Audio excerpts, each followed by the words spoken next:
Hey, welcome back. You made it to episode 4. Good job.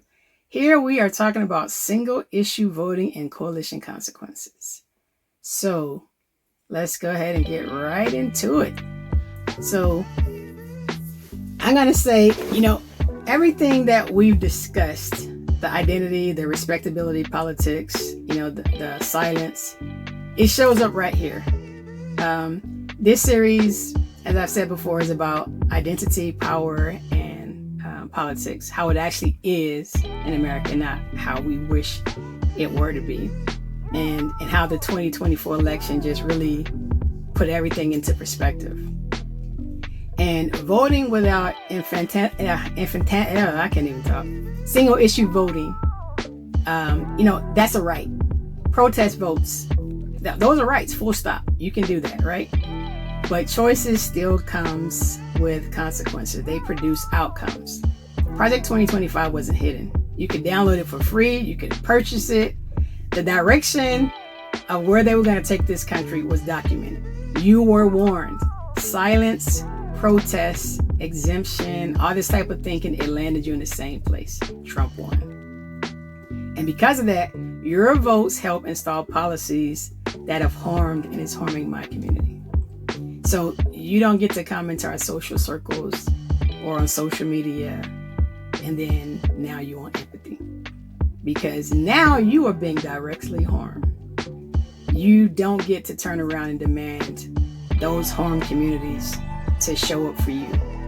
You don't get to ask us to stand in solidarity for you as if nothing happened. So let's be clear. The abandoned Harris movement, the protest votes, the non-votes, the uncommitted ballots, the crossover votes, those were not accidents. Those were intentional. They were calculated.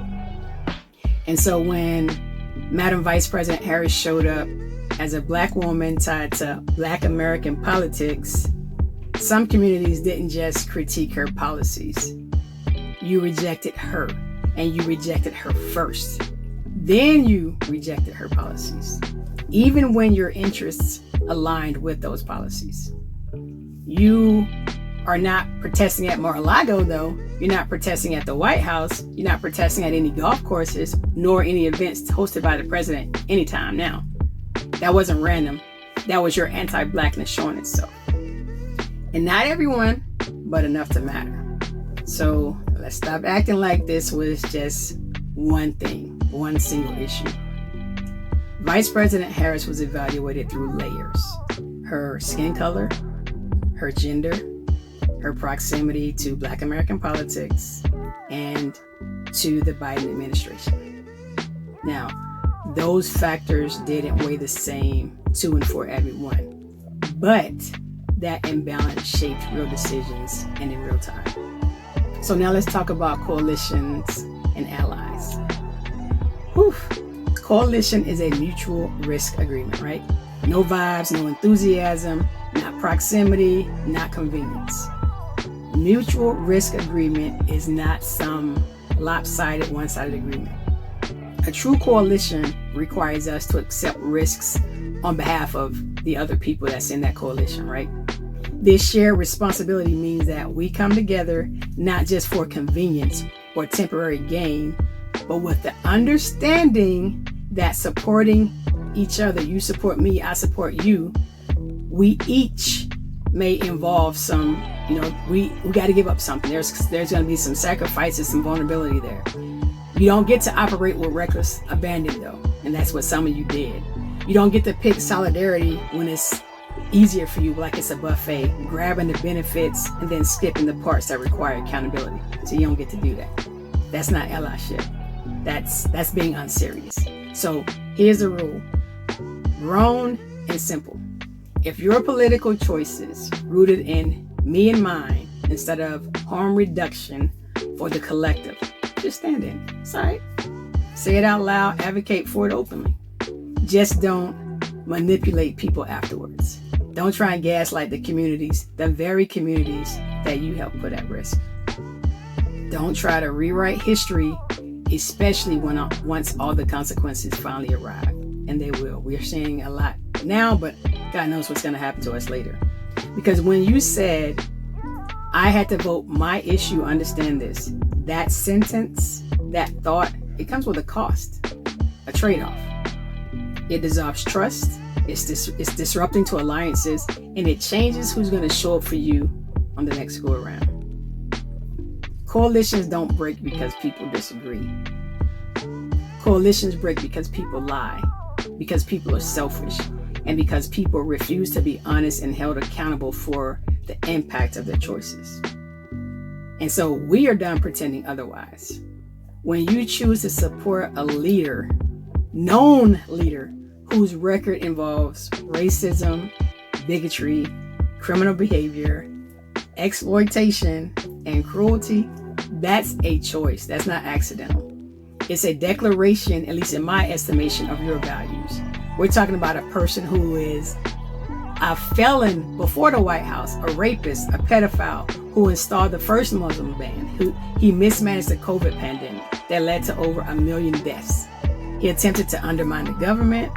He mishandled and stole state secrets and used charitable organizations to defraud children. He was given donations, and he still defrauded children. He defrauded students, vulnerable communities. And you don't have to take my word for it. You can look at the legal stuff that was documented. These aren't rumors. These are documented actions.